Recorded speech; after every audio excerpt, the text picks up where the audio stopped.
Welcome back to Redditscarlet.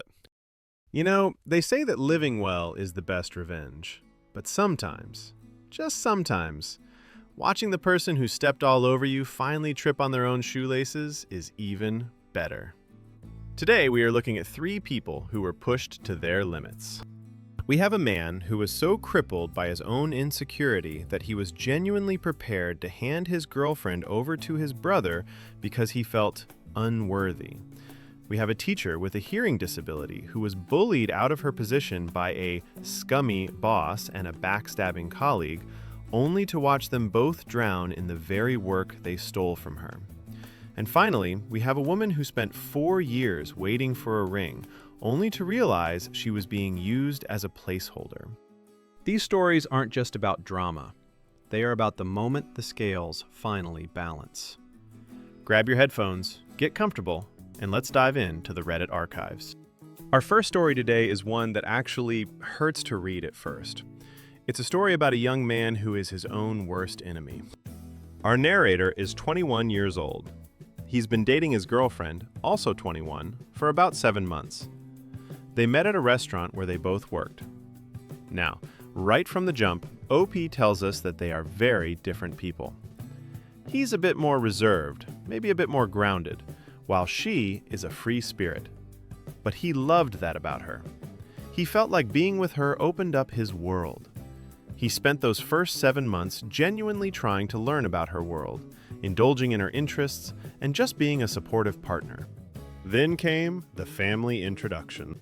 OP is extremely close to his 20-year-old brother. When he introduced his girlfriend to the family 3 months ago, he was thrilled that they hit it off. But as the weeks went by, that thrill turned into a deep, hollow ache in his chest. He started noticing things. His brother and his girlfriend didn't just get along. They were practically mirrors of each other. They liked the same indie movies, the same niche books, the same music, the same obscure foods. They were both adventurous, spontaneous, and loud in the best way. OP writes, I encouraged her to go to things alone with my brother if it wasn't something I was really into, and they both had a great time. I know just having the same hobbies sounds trivial, but it's also their personalities. They're both very free-spirited, and I can't help but notice that they look so much happier with each other than with me. Can you imagine that? Standing in a room with the 2 people you love most in the world and feeling like a ghost? Feeling like you're the only thing standing in the way of a perfect match. OP wasn't angry at them. He wasn't even jealous in the way we usually see on Reddit. He was just resigned. He was so convinced of his own inadequacy that he actually asked Reddit, how do I go about setting them up? He was ready to break his own heart to fix theirs. Now, usually Reddit is a place for chaos, but for once, the comments were the voice of reason. People were screaming at him through their keyboards. The top comments pointed out a massive flaw in OP's logic. They told him, OP, you are treating your girlfriend like a prize to be handed out, not a human being with her own agency. If she wanted to be with your brother, she'd be with him. She chose you.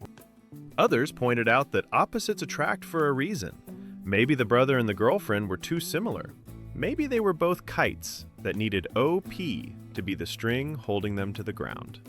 5.5 months later, OP came back, and thank God, he listened. He did a lot of brutal introspection. He realized that this wasn't about his brother at all. It was about a deep, paralyzing lack of self-esteem. He admitted that if it hadn't been his brother, it would have been a friend, or a coworker, or a stranger at a coffee shop. He was looking for reasons to be replaced because he didn't believe he was worth keeping. He finally sat his girlfriend down. He didn't tell her, hey, go date my brother. Instead, he told her the truth. I feel like I can't connect with you because we're so different. And she shut that down immediately. She told him that she loved his differences. She told him that he completed her in a way that someone just like her never could. She even started taking an interest in his hobbies to bridge the gap. OP realized that his girlfriend was so much more than a list of free spirit traits. She was a person who chose him every single day. They're still together. They're still close with the brother. But the martyr complex? That's gone. Now we move from the heart to the workplace. And if you've ever worked in education, or really any office with a toxic middle manager, this one is going to make your blood boil. Our narrator is a teacher at an affluent public school. She loves her kids, she loves her community, but she has a challenge. She suffers from sensory processing disorder and mild hearing loss. It's not something she can fix, but she manages. In a loud, echoing high school hallway, she sometimes mishears words. She's learned to adapt by asking for written instructions or asking people to face her when they speak. Simple, right?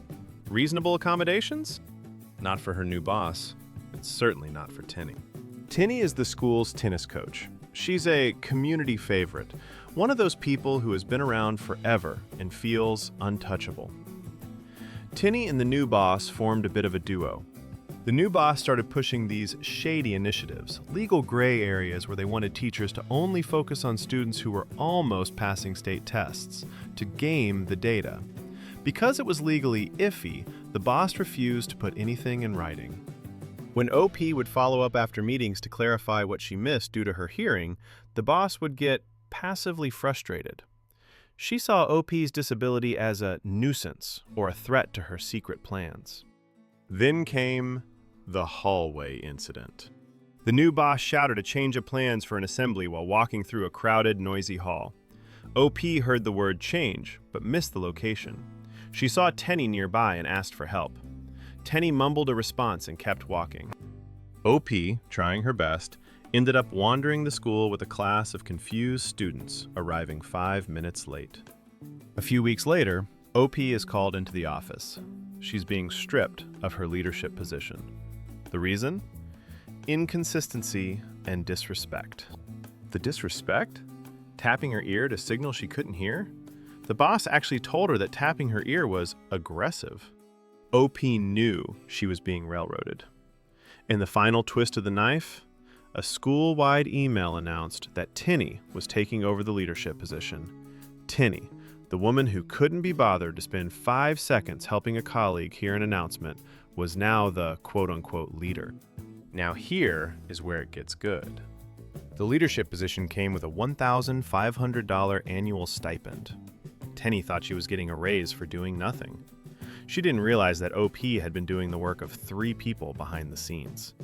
OP was a wizard with Google Sheets. She had built complex automated systems to track student data, systems that took her years to perfect. The new school year starts, and Tenny saunters into OP's classroom. She wants the files. She wants the magic spreadsheets. OP, with the politeness of a saint, showed her the screens. She showed her the thousands of formulas. And then she said, "I'd be happy to teach you how to build these, if the school pays me a stipend to act as a consultant." Tenny's face dropped. She realized she had stolen a title, but she had inherited a nightmare. Without OP's spreadsheets, Tenny had to do it all by hand, hundreds of hours of data entry. And then there were the 1% parents. You know the ones. The parents who call at 4 p.m. and scream for an hour about a B+. OP used to handle those calls in 5 minutes because she had the data and the experience. Tenny? Tenny was spending her entire life on the phone, crying in her office and missing her own coaching sessions. 4 months later, OP gives us the update we all craved. The mental load that left OP's shoulders was massive. She stopped taking work home. She started focusing entirely on her students. And guess what? Because she was actually teaching instead of doing Tenny's administrative work, her students' scores skyrocketed by 20%. At the mid-year staff meeting, the new boss had to announce the scores. But she had to admit that the only reason the school looked good was because of OP's classes. Tenny and her clique, including a guy named Ben who had also snitched on OP, saw their scores drop. The new boss actually had the nerve to ask OP to, quote, share her secrets with Tenny. OP's response? I'll send the documents. No explanation, no tutoring, no help. And the cherry on top? Because of budget cuts, the school board decided that the leadership position wasn't, quote, producing results under Tenny's watch. They are eliminating the position next year. Tenny ruined her reputation, lost her friends, and worked herself into a breakdown for a title that lasted exactly 1 year. OP's final words? My students are happier, I'm happier. Have fun, Tenny. Our final story today is a bit shorter, but it carries a heavy punch. It's for anyone who has ever felt like they were an option while they were making the other person a priority. OP is 25, her boyfriend is 27. They have been together for 4 years. They live together, they split everything 50-50. On paper, OP is the perfect partner. She's ambitious, she's kind, she's financially stable, and she makes an effort every single day. But there was one thing missing: commitment. The breaking point came when the boyfriend's younger brother proposed to his girlfriend after only 2 years. OP felt a wave of anger and shame. Why wasn't it her? What was she missing? She sat him down in September and told him very clearly that she was ready for marriage. His response was the, quote, slow death of relationships. He was, quote, vague. He, quote, wasn't ready. He was, quote, feeling more positive, but had no timeline. OP felt humiliated. She felt like she was auditioning for a role she had already been playing for 4 years. She realized she had gone soft because she loved him, but that love was starting to feel like a cage. One night, she just snapped. She burst into tears, the kind of ugly, gut-wrenching sobbing that comes from years of suppressed frustration. She told him, "If you have no intention of proposing, that's fine, but stop wasting my time." And his reaction? He didn't hug her, he didn't try to fix it. He just sat there, cold and silent, and said, "Okay." 90 days later, OP updated us. She left him. She realized that those 4.5 years were a, quote, lesson. She had been pouring 100% of her soul into a man who was only giving her enough to keep her around. She started therapy and had a massive epiphany. Imagine where I could be now if I had invested that energy into myself instead of him. 8 months after that, OP gave one final check-in, and it is the definition of a glow-up. She got a better job. She moved into a beautiful apartment that was all hers. She got a better car. She made better friends. She realized that a man's yes was not the key to her happiness. She found her own worth, and suddenly, the world opened up for her. She left us with a piece of advice that everyone listening needs to hear. When someone tells you who they are with their words and actions, believe them. Never put your life on hold waiting for a man to determine your worth. Looking back at these 3 stories, it's amazing how much they overlap. In the first story, the villain was internal. It was OP's own mind telling him he wasn't enough. In the second, the villains were external, a jealous coworker and a shady boss. And in the third, the villain was stagnation, a partner who was happy to let OP wait forever. The Reddit comments on these were a mix of tough love and celebration. For the brother story, people were relieved. One user wrote, "It's so rare to see a guy actually admit his insecurity instead of just blowing up the relationship." For the teacher story, the pro-revenge community went wild. One comment said, "The moment she asked for a stipend to fix the spreadsheets she built, that's the moment she won. Never work for free for people who don't respect you." For the Waiting to Wed story, it was a somber reminder. Many women shared similar stories of wasted years, thanking OP for having the courage to walk away. So, what's the takeaway from today's dive into the Reddit archives? I think it's this: the truth always comes out in the wash. If you are a good person doing good work like our teacher, the people trying to bring you down will eventually drown in the vacuum you leave behind. If you are insecure, like our first OP, the only way to save your happiness is to be honest with yourself and your partner. And if you are being held in a place where you aren't valued, like our final OP, the most powerful thing you can do is walk away. Karma isn't always a lightning bolt from the sky. Sometimes, karma is just letting people have exactly what they asked for, and watching them realize it wasn't what they wanted at all. Thank you so much for spending this time with me today. Stories like these remind us that even when things feel unfair, the long game is usually worth playing. What did you think of Tenny? Do you think the school should have done more to accommodate the teacher's hearing loss? Or was OP right to just let the system fail on its own? And have you ever had to walk away from a placeholder relationship? Let me know in the comments below. I love hearing your perspectives, and I try to heart as many as I can. If you enjoyed this narration, please hit that like button. It really helps the channel more than you know. And if you're new here, hit subscribe and turn on that notification bell.